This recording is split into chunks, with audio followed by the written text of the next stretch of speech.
The hospital hallway smelled of antiseptic and hope. Sarah Mitchell sat in the waiting area, her hands folded tightly in her lap, watching the autumn leaves drift past the window. At 62, she had learned that waiting was part of life, but waiting for news about your only granddaughter never got easier. Down the corridor, in examination room 7, Emma sat perfectly still. The 17-year-old girl with honey blonde hair pulled back in a neat ponytail hadn't spoken in 3 months. Not since the accident that had stolen her hearing. Her father, Richard Mitchell, stood nearby in his expensive suit, arms crossed, looking as lost as Emma felt. He had built a financial empire, but all his millions couldn't buy back what his daughter had lost. The young nurse practitioner, Daniel Cooper, entered the room with a gentle smile. At 34, he carried himself with a quiet confidence that came from understanding struggle. His blue scrubs were worn but clean, and there was something in his eyes that spoke of genuine compassion. He was a single father himself, raising his 8-year-old son while working long shifts at the hospital. Richard barely acknowledged him. "Where's the specialist?"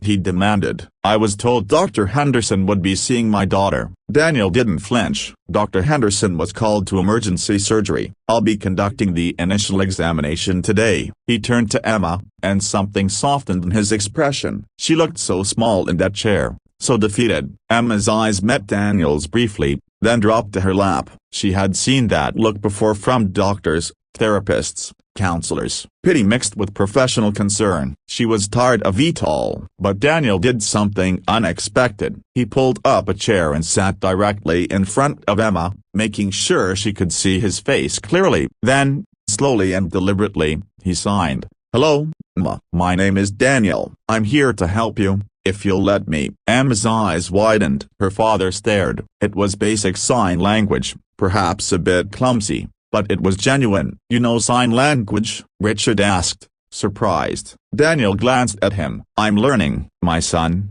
Tommy, has a classmate who's deaf. Her mother has been teaching me." He turned back to Emma. "I'm not an expert yet, but I'm trying." For the first time in weeks, something flickered in Emma's expression. Not quite hope, but perhaps the smallest crack in the wall she'd built around herself. Over the following weeks, Emma returned for physical therapy and counseling sessions. Richard had insisted on the best care money could buy, but Emma had grown to request specifically that Daniel be present during her appointments. There was something about his presence that made the sterile hospital rooms feel less lonely. Daniel would arrive during his breaks, sometimes still in his scrubs from the emergency department. He'd sit with Emma, practicing his sign language, making mistakes, laughing at himself. He told her about Tommy, about how hard it had been raising a son alone after his wife had passed away 4 years ago, about the struggles, the small victories, the moments of pure joy. "Tommy asked me yesterday why the sky is blue."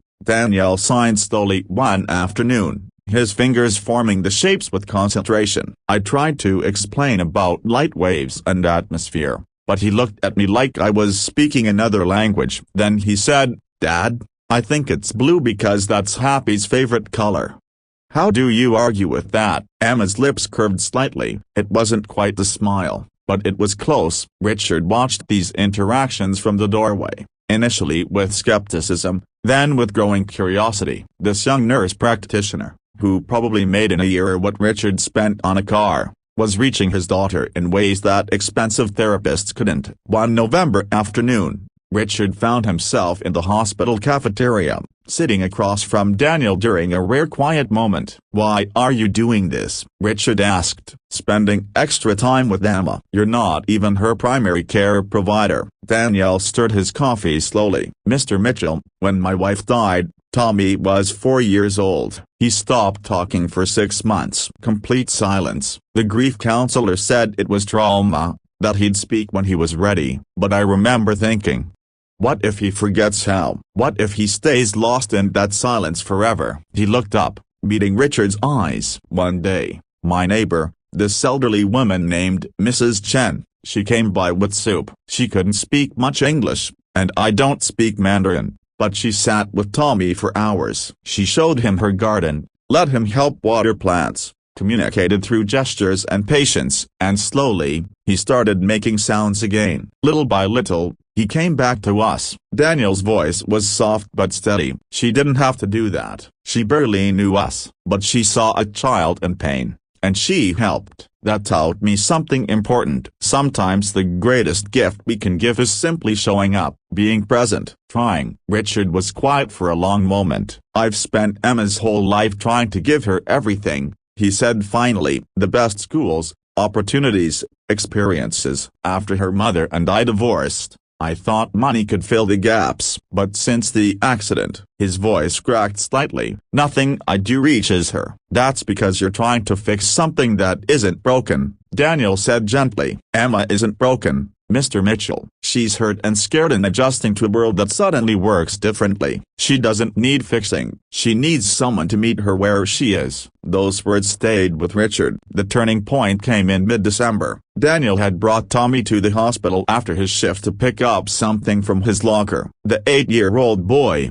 with his father's kind eyes and an infectious energy, was chattering away about the upcoming school winter concert. They rounded a corner and nearly collided with Emma and her grandmother Sarah, who'd come for an appointment. Tommy looked at Emma curiously, then his face brightened. Without hesitation, he started signing. His small hands moved with practiced ease, much better than his father's halting attempts. "Hi, I'm Tommy. Do you like Christmas? I'm going to be a singing reindeer in our school show, except I'm not a very good singer. But my friend Maya says that's okay because reindeer probably aren't good singers either, and she'd know because she's really smart." Emma's grandmother watched, hand to her heart, as Emma's face transformed. She signed back, and suddenly these two young people were having an animated conversation, hands flying, faces expressive, sharing the easy communication of children unburdened by adult anxieties. Daniel and Richard exchanged glances. Sarah wiped her eyes. "Would you like to come to my concert?" Tommy signed. "Maya's going to sign the songs for her family. Maybe you could come too?" "Dad says music is for everyone,